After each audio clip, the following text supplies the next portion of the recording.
Why they do fall prey of these types of companies?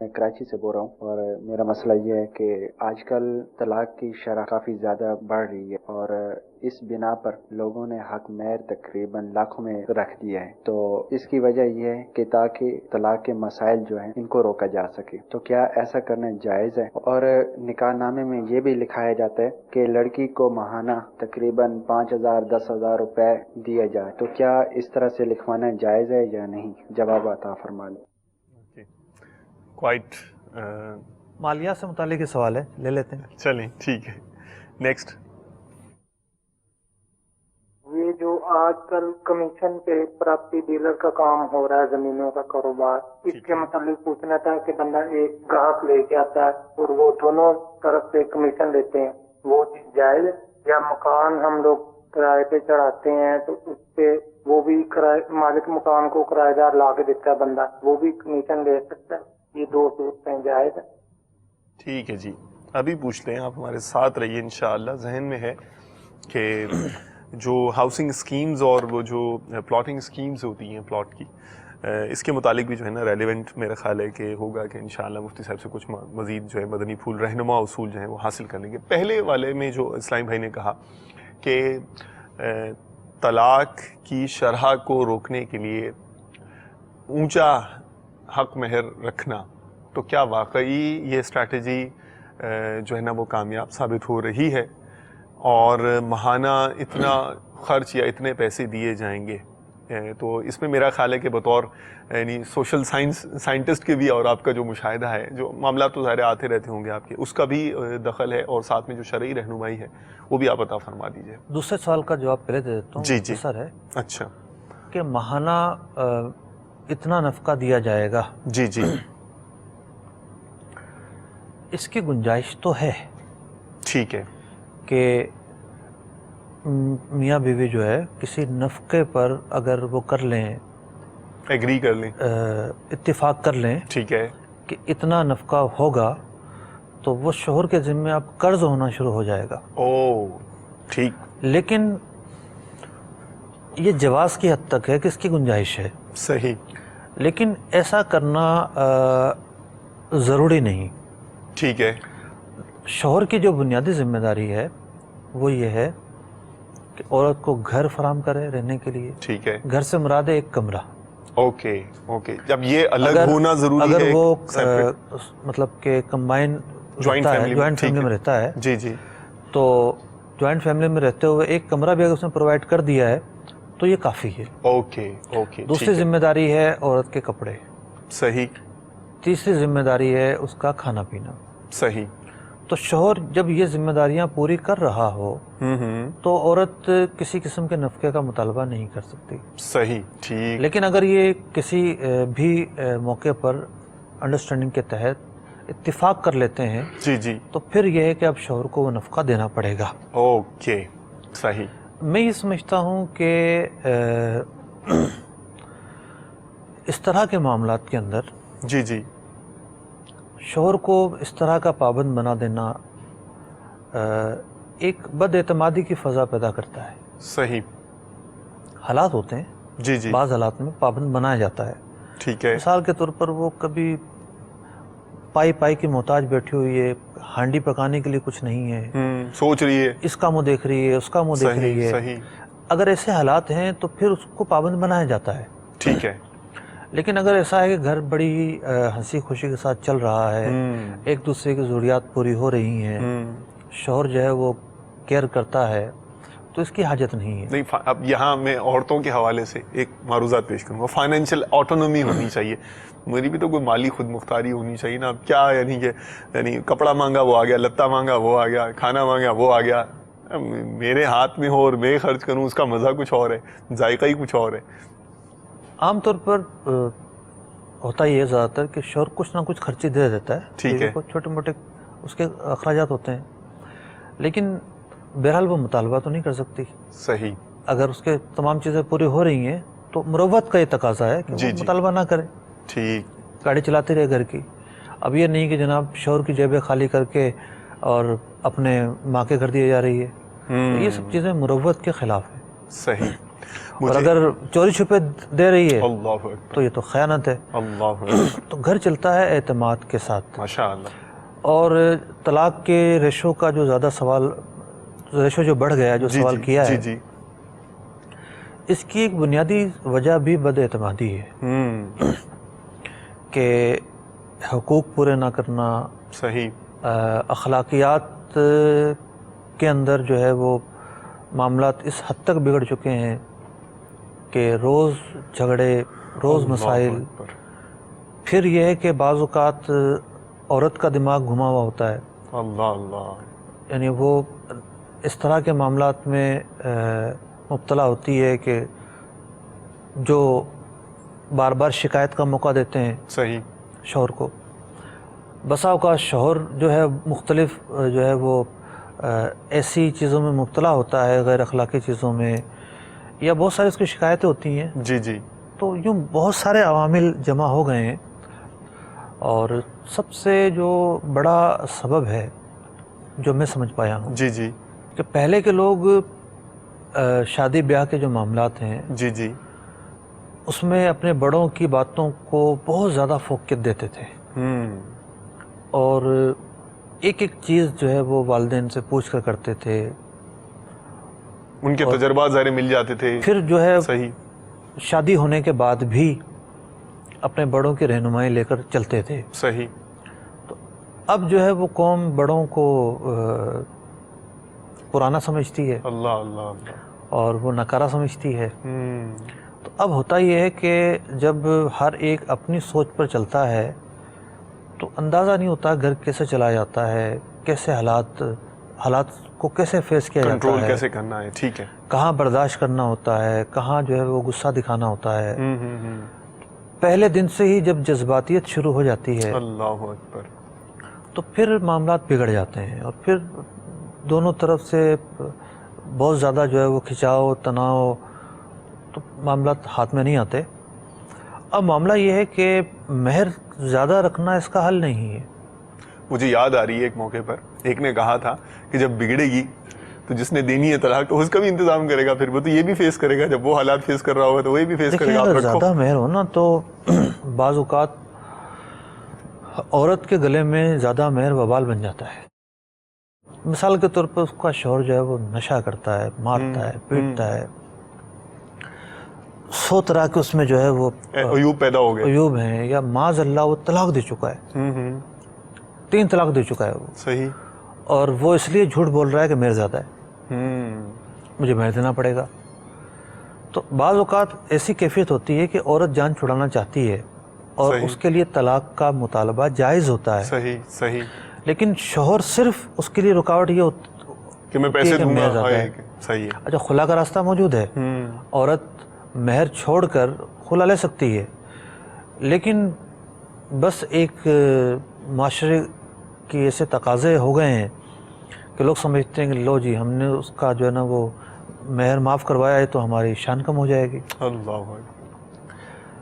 قرآن مجید فرقان حمید کی آیت ہے، امساکم بمعروف او تسریح باحسان. عورتوں کو رکھنا ہو تو اچھے طریقے سے رکھو، اور چھوڑنا ہو تو اچھے طریقے سے چھوڑ دو. اور ان دونوں سے پہلے ایک مرحلہ اور ہے، مہر مقرر کرنا. نکاح سے پہلے ہی بات چیت ہوتی ہے. جی جی.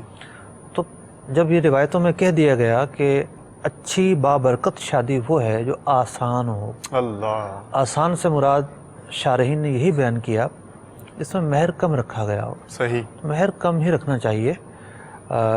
مہر کوئی ایسی وجہ نہیں ہے جس کی وجہ سے حالات کنٹرول میں آ جائیں. ٹھیک. وہ تو معاشرتی ایک مسائل ہیں، اور لوگ اچھی طرح جانتے ہیں کہ کس طرح یہ مسائل حل کیے جا سکتے ہیں اور کس طرح نہیں کیے جا سکتے. جزاک اللہ خیرا و احسن الجزاء. دوسرا سوال تھا پراپرٹی کے حوالے سے. جی جی. تو فی نفسی ہی، یعنی بذات خود تو کمیشن لینا کوئی بری بات نہیں ہے. جی. کسی کا کام کرنے کے لیے جب کوئی دوڑ دھوپ کرتا ہے اور طے کر کے کرتا ہے کہ جناب میں آپ کا یہ کام کر کے دوں گا، جائز کام، تو مجھے اتنا آپ کمیشن دیں گے. صحیح ہے. تو یہ جائز ہے. لیکن اب مارکیٹ میں بہت ساری صورتیں آ چکی ہیں. ہم نے 3 سلسلے کیے تھے پورے اس عنوان پر، ریل اسٹیٹ پر، اور 3 سلسلے صرف کمیشن پر کیے تھے. ماشاء اللہ. تو نیٹ پر دستیاب ہیں، ممکن ہو تو اس کو دیکھیے. پھر کوئی ذہن میں پارٹیکولر سوال آتا ہے اور کوئی کسی سچویشن سے متعلق. جی ہاں، تو پھر اس کے بارے میں پوچھ سکتے ہیں. ماشاء اللہ، ٹھیک ہے، جزاک اللہ خیران. Next please, next 2 calls. صلو علی الحبیب صلی اللہ تعالی علی محمد وعلی آلہ واصحابہ وبارک وسلم. جی میرا سوال یہ ہے، میں نے حج کے پیسے جمع کرا دیے تو کیا ان کے اوپر زکوٰۃ ہے، دینی پڑے گی؟ اور دوسرا سوال یہ ہے کہ میں رمضان میں زکوٰۃ نکالتا ہوں، کیا دن فکس کرنا ضروری ہے کہ اسی دن نکالی جائے یا اس تاریخ میں نکالتا ہوں، مطلب رمضان میں کسی دن بھی نکال دیتا ہوں، کیا یہ ٹھیک ہے؟ ٹھیک ہے، ابھی پوچھ لیتے ہیں جناب علی. Next please. صاحب کی بارگاہ میں یہ سوال ہے کہ میرے پاس گاڑی ہے، وہ اگر میں کسی بندے کے آگے بیچتا ہوں، مثال کے طور پہ 3 لاکھ کی گاڑی، 3.5 لاکھ اس کی مالیت ہے، 3 لاکھ کی بیچتا ہوں اور وہ گاڑی میں پھر اپنے پاس ہی رکھتا ہوں، اس بندے کو ہر مہینے اس کے بدلے، گاڑی کے کرائے کے بدلے 3000 روپیہ دیتا ہوں. آیا ایسا کرنا میرا ٹھیک ہے یا غلط ہے، اور یہ سود کے زمرے میں آتا ہے یا نہیں آتا؟ براہ کرم اس کا جواب شاد دو. ابھی پوچھ لیتے ہیں جناب علی. ٹھیک ہے انشاءاللہ. مصعب، حج کے پیسے اگر جمع کروا دیے تو کیا ان پر زکوٰۃ ہوگی؟ زکوٰۃ کی کیلکولیشن میں ان کو بھی اکاؤنٹ فار کریں گے، شامل کریں گے کیلکولیشن میں؟ حج کے پیسے جمع کروانے میں 2 مراحل ہوتے ہیں. ٹھیک ہے. ایک مرحلہ تو یہ ہوتا ہے کہ ویسے تو 2 طریقے ہیں، سرکاری اسکیم اور پرائیویٹ اسکیم. جی جی. تو ایک مرحلہ تو یہ ہوتا ہے کہ وہ پیسے ابھی پائپ لائن میں ہوتے ہیں. ٹھیک ہے. جیسے یہ پرائیویٹ والے ہوتے ہیں، کاروان والے، جی جی، یہ بہت شروع سے ہی مہم چلانا شروع کر دیتے ہیں، ٹھیک ہے، کمپین لانچ کر دیتے ہیں اور لوگ جو ہیں وہ جمع کروانا شروع کر دیتے ہیں. درست. ٹھیک ہے. لیکن جہاں جمع کروانے ہیں یہ بہت بعد نہیں میں پہنچ ہوتے. ٹھیک ہے. بہت بعد میں کرواتے ہیں. Okay okay. اور اس سے پہلے کوئی شخص جو ہے نا اپنا پیکج واپس بھی لے سکتا ہے. ٹھیک. کوئی مسئلہ ہو گیا، یہ ہے یا وہ ہے، رقم واپس دے دیجیے. واپسی کی صورتیں ممکن ہوتی ہیں. Okay okay. پھر ایک صورت یہ ہوتی ہے کہ اب وہ دروازہ بالکل بند ہو گیا. اب اگر واپسی مثال طور پر کسی کا انتقال ہی ہو جاتا ہے یا کوئی ایسی سچویشن ہو جاتی ہے تو پھر ایک باقاعدہ ایک قانونی مراحل سے گزرنا پڑتا ہے. اور اب مجھے تفصیل نہیں پتا کیا کیا معاملات ہوتے ہیں، لیکن اتنا پتا ہے کہ اب واپسی جو ہے نا وہ کے لیے بڑے ہی جتن کرنے پڑتے ہیں. ٹھیک ہے. جب تک وہ رقم پائپ لائن میں ہے اور وہ جو متعلقہ جن سے سروسز لینی ہے انہوں نے وہ نہیں لیں، جی جی، یا ان میں پیسوں کی ادائیگی نہیں کی انہوں نے، تو اس وقت تک تو وہ قابل واپسی ہی سمجھ میں آتے ہیں. صحیح. لیکن جب وہ مرحلہ آ گیا کہ اب وہ قابل واپسی اتنی جلدی نہیں ہوتے، وہ آگے دے چکے ہوتے ہیں، تو پھر یہ سمجھیے کہ آپ نے مختلف سروسز حاصل کی ہیں. مثال کے طور پر کمپنی نے جو ہے وہ ایئر لائن ٹکٹ بک کروا لی ہے، صحیح، جو ہاؤسز ہیں یا ہوٹلز ہیں وہ بک کروا لیے ہیں، اور جو حکومت کی فیس ہے وہ ادا کر دی ہے، تو وہ پیسے جو ہے وہ لگ گئے. اب صحیح ہے. تو اب جو اس کی ملکیت ہے وہ عارضی طور پر ختم ہو گئی ہے. ٹھیک ہے. ٹھیک. جیسے کوئی شخص جو ہے وہ ایڈوانس کرائے کے مد میں مکان کا کرایہ دے دیتا ہے، جی جی جی یہ ایڈوانس رکھ لیجیے 5 مہینے کا. ٹھیک ہے. تو دیکھا جائے تو اس کی وہ مدت، اس کی ملکیت سے وہ رقم چلی گئی ہے. ٹھیک. اب 2 مہینے بعد ان کا ایگریمنٹ ختم ہو جاتا ہے، تو جو بقیہ 3 مہینے کے پیسے تھے وہ واپس مل جائیں گے. صحیح. تو یہی صورتحال یہاں پر ہے.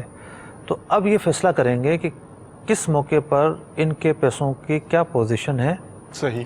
پہلی والی پوزیشن ہے تو رقم ان کی ہی کہلائے گی، دوسری پوزیشن ہے تو ان کی نہیں کہلائے گی. صحیح. اب آ جاتے ہیں دوسرے سوال پر، زکوٰۃ کس دن نکالنی ہے. یہاں مصعب میں چاہوں گا ایک جملہ پہلے اور شامل کر دیں. پہلی صورت میں زکوٰۃ کی کیلکولیشن میں وہ رقم شامل کریں گے جب یہ زکوٰۃ کی کیلکولیشن کر رہے ہوں گے. اب اسی دوسرے سوال جواب کا تعلق اس سے ہے. اچھا اچھا اچھا، ٹھیک ہے. میں یہ عرض کر رہا تھا کہ کسی شخص کو یہ اختیار نہیں ہے کہ وہ اپنی مرضی سے جو دن چاہے منتخب کرے. اوکے. دار و مدار اس بات پر ہے کہ کون سا شخص کس دن صاحب نصاب ہوا اور اگلے سال تک وہ نصاب باقی رہا. صحیح. تو زکوٰۃ کی فرضیت کی شرائط پائی گئیں، بھلے وہ یکم محرم میں آ جائے، کوئی بھی تاریخ ہو سکتی ہے. اوکے ٹھیک ہے. جس طرح انسان کے بالغ ہونے کی کوئی تاریخ مقرر نہیں ہے. نہیں ہے. صحیح ہے. کوئی کسی بھی وقت بالغ ہو سکتا ہے. تو زکوٰۃ فرض ہونے کا تعلق مالی معاملات سے ہے. تو آمدنی اور جو ذرائع آمدنی ہے وہ کس کے کیا ہوں گے، ہر ایک کی ڈفرینٹ صورتحال ہے. صحیح صحیح. تو مسئلہ یہ ہے کہ اس دن کو فالو کرنا ہوگا. تو اب جو حج والی رقم ہے اب اس پر آ جاتے ہیں. صحیح. تو اگر وہ تاریخ آئی نہیں ہے تو کوئی مسئلہ ہی نہیں ہے. صحیح. اگر صورتحال یہ ہے مثال کے طور پر شعبان میں جو ہے وہ پیسے انہوں نے ادا کیے ہیں حج کے لیے، اور یکم شعبان کو ان کی زکوٰۃ کی فرضیت کا جو سال ہے وہ پورا ہوتا ہے. ٹھیک ہے. تو اب یہ 605 میں آئیں گے صحیح. کہ مجھے کیا کرنا چاہیے ان پیسوں کے بارے میں اور کیا نہیں کرنا چاہیے. ٹھیک ہے. تو جو تفصیل ہم نے بیان کی ہے اس کو سامنے رکھ کر فیصلہ کریں. صحیح. ٹھیک ہے. اچھا مصطفیٰ، اگر یہاں یہ بھی ارشاد فرما دیں، جیسے اب یعنی انداز سے سوال یہ لگ رہا ہے کہ یار اب تو میں تو رمضان میں ہی نکالتا آیا ہوں، اب مجھے تو پتہ ہی نہیں ہے، اوہو پتہ نہیں یار کب جو ہے میں بالغ ہوا تھا، کیا ہوا تھا، ڈیٹ کیا تھی، کیا اب ایسی سچویشن میں ان کو کیا کرنا چاہیے؟ یہ ایک نیچرل چیز ہے، اس طرح کی فکریں آنا اور اس طرح کی جو ہے نا وہ تذبذب میں آنا. جی جی. یہ ہر ایک شخص کے ساتھ ہونا ہے. یہ ٹھیک ہے. یہ اس فکروں کی وجہ سے اپنے دل کی بات پر عمل نہ کریں. ٹھیک. بلکہ جو شریعت کا مسئلہ بتایا گیا ہے اس کو قبول کریں اور پھر سوچیں کہ اب راستے کیسے نکلیں گے، اس پر مجھے عمل کیسے کرنا ہے. ٹھیک ہے. جب یہ اس ٹریک پر آئیں گے تو پھر ان کی گاڑی چل پڑے گی، ماشاءاللہ، ورنہ تذبذب سے نہیں نکل سکیں گے. صحیح. تو اس کے لیے پھر ان کو یعنی دوبارہ طریقہ شرعی رہنمائی لینی پڑے گی کہ یہ دن کا تعین کیسا کریں. کتب کا مطالعہ کریں، احکام زکوٰۃ فتاوی اہل سنت کا حصہ آ چکا ہے زکوٰۃ کے موضوع پر، اس کا مطالعہ کریں، علماء سے مزید پوچھیں. تو مزید جو ہے سوال در سوال ان کے مسئلے کا حل ہے. ماشاءاللہ. ان کے مسئلے حل ہوتے رہیں گے. ٹھیک ہے. علم بھی بڑھتا رہے گا، سوال کرنے سے علم کی کنجی ہے. ماشاءاللہ. اور ویسے بھی جو جس مسئلے میں مبتلا ہے اس سے متعلق علم حاصل کرنا اس پر فرض ہے. ماشاءاللہ. ٹھیک ہے. اور یہ بھی آپ کی جو ہے نا اچھی ایک نشانی ہی ہے کہ آپ نے یہاں پہلا سٹیپ لیا ہے، اگلے سٹیپ اور لے لیجئے انشاءاللہ. جیسے مفتی صاحب نے فرمایا جو ہے وہ معاملہ حل کی طرف بڑھتا چلا جائے گا.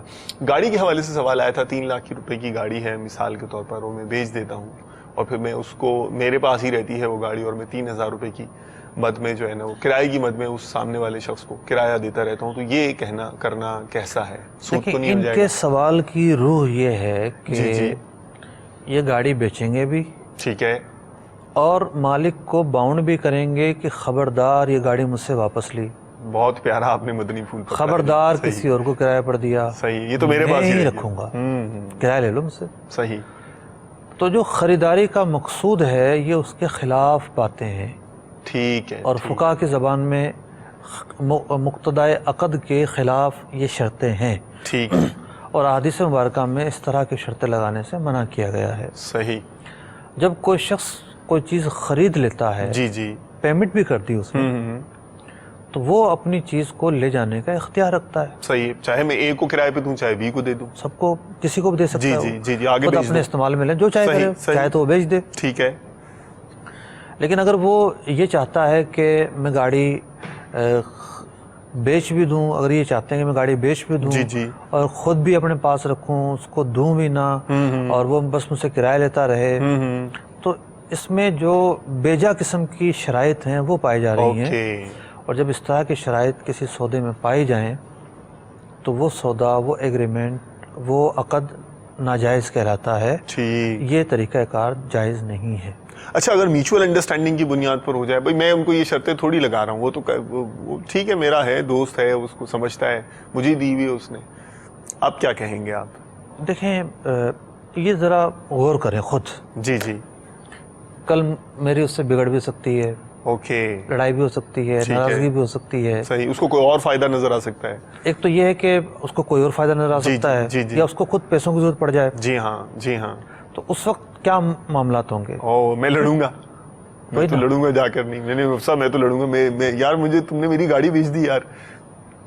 پھر دوسری بات یہ ہے کہ بعض چیزیں بطور شرط الفاظوں میں تو بیان نہیں ہو رہی، ٹھیک ہے، لیکن انڈرسٹوڈ یہی ہے صحیح، کہ یہ ایسا ہی کرنا چاہتے ہیں. صحیح صحیح. تو جو چیز الفاظوں میں بیان نہ ہو لیکن انڈرسٹوڈ ہو، تو المعروف کالمشروط، اللہ اللہ، وہ بھی مشروط کی طرح ہی ہوتی ہے. صحیح. ٹھیک ہے، جزاک اللہ خیر. Further 2 calls please. صلو علی الحبیب صلی اللہ تعالی علی محمد. میرا نام غلام حسین ہے، کوٹری کبیر سندھ سے بات کر رہا ہوں، ضلع نوشہرہ فیروز سے۔ جی جی میرا مسئلہ ہے، میں نے ایک ٹریکٹر خرید کے دیا تھا پیمنٹ پہ، اس نے مجھے اس مہینے کی 15 تاریخ کو پیمنٹ دینی تھی۔ ابھی وہ بول رہا ہے کہ میرے پاس جو ہے پیسے نہیں ہیں، 6 مہینے کے بعد دوں گا۔ اس کے لیے میں نے پوچھنا تھا وہ کیسے اس سے میں ابھی ڈیل کروں، کیا کروں، اس حساب سے میں نے بات کرنی تھی مفتی صاحب سے۔ اوکے، ڈیل تو ہو چکی ہے، جی جی، اب کون سے ڈیل کرنا چاہ رہے ہیں؟ وہ یعنی یہ چاہ رہے ہیں کہ اب اس نے اپنی کمٹمنٹ پوری نہیں کی، اس کو یعنی فار ایگزامپل اسی مہینے کی 15 تاریخ کو پیسے دینے تھے، اب وہ آ کے کہہ رہا ہے یار میرے پاس پیسے ہی نہیں ہیں۔ اب یعنی وہ ان کا شاید میرا ذہن جو میں سمجھاؤں وہ یہ نظر آ رہا ہے، دیکھو اس نے مکر گیا، پیسے دے کے مکر، اب میں کیا کروں؟ نہیں یہ نہیں ہو رہا۔ جی جی، لوگ یہ کرتے ہیں، یعنی یہاں مارکیٹوں میں بھی ہوتا ہے، بہت سارے لوگ کرتے ہیں جی، سودا ہونے کے بعد ٹھیک ہے، مقررہ وقت آ گیا، صحیح، پیمنٹ نہیں ہے، تو کہیں گے کہ بھئی ہم نے تو آپ کو 10 روپے کے حساب سے بیچا تھا اور 6 مہینے کے 1000 روپے بیچا تھا، اب 6 مہینے اور مانگ رہے ہیں تو اب ریٹ 15 روپے ہو جائیں گے۔ یہ سودی معاملہ ہے، اللہ اکبر، استغفر۔ سودا ہو گیا، ٹریکٹر جب انہوں نے بیچا جی جی، تو جو قیمت طے ہوئی وہ اس ٹریکٹر کی قیمت تھی، صحیح، وہی قیمت رہے گی۔ اگر سودا کینسل کرنا چاہتے ہیں تو کینسل کر دیں، دونوں کی رضامندی ضروری ہے۔ صحیح، جو پیسے لیے ان کو دے دیں، کوئی اور گاہک ملتا ہے تو ان کو بیچ دیں۔ ٹھیک ہے، یہ نہیں ہو سکتا کہ یہ مزید کوئی نیا معاہدہ کریں اور پیسے بڑھوائیں، ٹھیک، کیونکہ اب پیسے ٹریکٹر کے نہیں بڑھیں گے، اب پیسے ٹائم اور پیریڈ کے بڑھیں گے۔ ٹائم اور پیریڈ کے بدلے میں جو پیسے لیے جاتے ہیں، خالص ٹائم اور پیریڈ کے بدلے میں، جی جی، وہ سودی معاملہ ہوتا ہے۔ اللہ اکبر، اب یہ احسان سے کام لیں، ایسا ہو جاتا ہے، مطلب ایک اچھا خاصا کھاتا پیتا آدمی بھی جو ہے وہ بعض اوقات اس کا ہاتھ تنگ ہو جاتا ہے، جی جی جی جی، تو اس موقع پر احسان سے کام لیں، ان کو مہلت دیں، موقع دیں، اس پر بھی یہ اجر و ثواب کے مستحق ہوں گے۔ جزاک اللہ خیراً و احسن الجزاء۔ اگلے ایپیسوڈ میں انشاءاللہ مزید مدنی پھول لے کر پھر حاضر ہوں گے۔ رزق حلال دے مجھے اے میرے کبریا، دیتا ہوں تجھ کو واسطہ تیرے حبیب کا، دیتا ہوں تجھ کو واسطہ تیرے حبیب کا۔